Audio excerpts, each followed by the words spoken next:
మొత్తం 296 స్థానాలకు బరిలో 1906 మంది అభ్యర్థులు ఉన్నారు. కేరళంలో 140 స్థానాలకు బరిలో 890 మంది అభ్యర్థులు ఉన్నారు. రైట్, ఇక ఇదే అంశానికి సంబంధించి పూర్తి డీటెయిల్స్ మా ప్రతినిధి సునీల్ లైవ్ ద్వారా అందిస్తారు. సునీల్, చెప్పండి, 3 రాష్ట్రాలకు సంబంధించి ఎన్నికల పోలింగ్ ఎలా కొనసాగుతోంది? అధికారులు కట్టుదిట్టమైన ఏర్పాట్లు ఎలా చేశారు? పోలీసులు బందోబస్తు ఎలా ఉంది?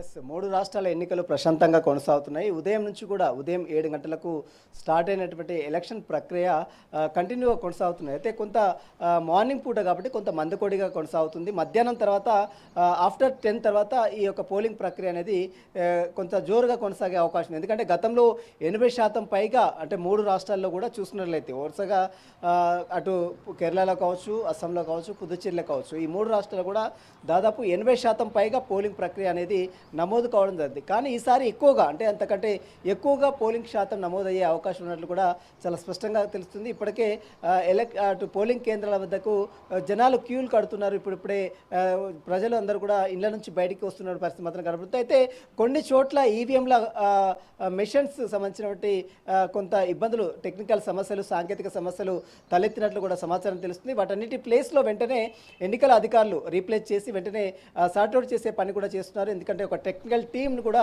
అక్కడ ఏర్పాటు చేశారు.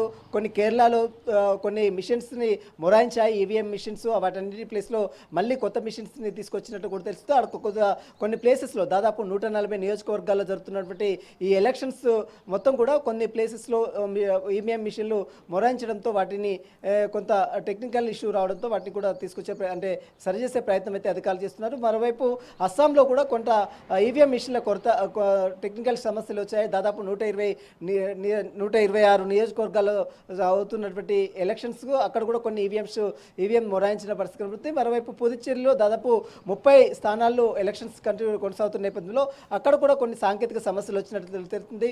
అయితే ఎక్కడైతే ఈవీఎం మిషన్లు మొరాయించాయో వాటి ప్లేస్లో వెంటనే ఎలక్షన్ అధికారులు వెంటనే అప్రమత్తమై అక్కడ ఆ ప్లేస్లో రీప్లేస్ చేస్తున్నట్టు కూడా తెలుస్తుంది. మొత్తం దాదాపు 3 రాష్ట్రాల్లో ప్రశాంతంగా ఎలక్షన్స్ అయితే కంటిన్యూ కొనసాగుతున్నాయి. కొన్ని ప్లేసెస్లో కొంత ఇబ్బందులు తలెత్తినప్పుడు కూడా వాటందరూ కూడా రెక్టిఫై చేస్తున్నారు అధికారులు వెంటనే.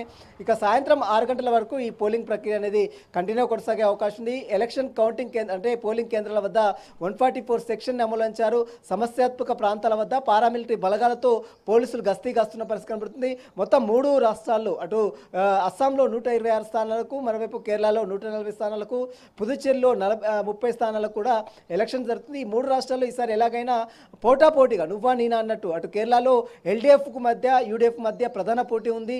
మనం చూడొచ్చు గత ఎన్నికల్లో 2021 కరోనా సమయంలో ఈ 3 రాష్ట్రాల్లో కూడా కాంగ్రెస్ పార్టీ ప్రచారం చేసినప్పుడు కూడా ఎక్కడ కూడా అధికారంలో రాలేదు. కానీ ఈసారి ఎలాగైనా కేరళలో కాంగ్రెస్ జెండా పాతేయాలనే లక్ష్యంతో అధికారులతో పాటు ముఖ్యంగా తెలంగాణ రాష్ట్రానికి చెందినటువంటి ముఖ్యమంత్రి రేవంత్ రెడ్డి స్టార్ క్యాంపెయిన్గా ఉన్నాడు. అక్కడ విస్తృతంగా దాదాపు 2 సార్లు పర్యటన చేశారు. 2 రోజుల పాటు అటు 2 సార్లు పర్యటన చేసి అక్కడ ముఖ్యమంత్రి పినరయి విజయన్కి అనేక సవాళ్లు కూడా విస్తున్నటువంటి పరిస్థితి కనబడుతుంది. మరోవైపు ట్విట్టర్ వేదికగా మరోవైపు బహిరంగ లేఖలు సైతం రాస్తున్నటువంటి పరిస్థితి కనబడుతుంది. మరోవైపు తెలంగాణ రాష్ట్రానికి చెందినటువంటి మంత్రులు పొంగులేటి శ్రీనివాసరెడ్డి కావచ్చు, శ్రీధర్ బాబు కావచ్చు, మంత్రి సీతక్క కావచ్చు, పొన్నం ప్రభాకర్ కావచ్చు, ఉత్తమ్ కుమార్ రెడ్డి కావచ్చు, మల్లు భట్టి విక్రమార్ కావచ్చు, వీరందరూ కూడా అక్కడ వెళ్ళి ప్రచారం చేశారు. ఎలాగైనా ఈసారి కేరళలో కాంగ్రెస్ని గెలిపించాలనే లక్ష్యంతో కాంగ్రెస్ పార్టీ విస్తృతంగా ప్రచారం చేసింది. మొత్తం 140 స్థానాల్లో ఈసారి ఎలాగైనా గతంలో మనం చూడొచ్చు కేరళలో కేవలం 41 స్థానాలు మాత్రమే గెలిచింది కాంగ్రెస్ పార్టీ. కానీ ఈసారి ఎలాగైనా అత్యధిక స్థానాలు గెలిచి దిశగా పార్టీని ప్రభుత్వాన్ని ఏర్పాటు చేసే దిశగా కేరళలో కాంగ్రెస్ పార్టీ వ్యూహాలు రచిస్తుంది. గతంలో ఎల్డీఎఫ్ 99 సీట్లు గెలిచింది. మరి ఈసారి ఎన్ని గెలుస్తుంది? మరి సీట్ల సంఖ్య గణనీయంగా తగ్గుతుందా? ఒకవేళ కాంగ్రెస్ పార్టీ అధిక సీట్లు గెలుస్తుంది అనేది కూడా అంటే వరుసగా 2 సార్లు సీఎం అయినటువంటి పినరయి విజయన్ 3వ సారి ముఖ్యమంత్రి అవుతారా లేదా అనేది కూడా చర్చ జరుగుతుంది. ఎందుకంటే 2 సార్లు ఇప్పటికే ఛాన్స్ ఇచ్చారు ప్రజలు. కానీ ఇప్పుడు 3వ సారి అతనికి మళ్ళీ ఛాన్స్ ఇస్తారా లేదా, మరి కాంగ్రెస్ పార్టీకి పట్టం కడతారా అనేది కూడా చర్చ మాత్రం కొనసాగుతుంది. ప్రస్తుతం అయితే 3 రాష్ట్రాల్లో ఎలక్షన్స్ అయితే చాలా ప్రశాంతంగా కొనసాగుతుంది. ఎక్కడ కూడా ఎలాంటి అవాంఛనీయ సంఘటన జరగదు.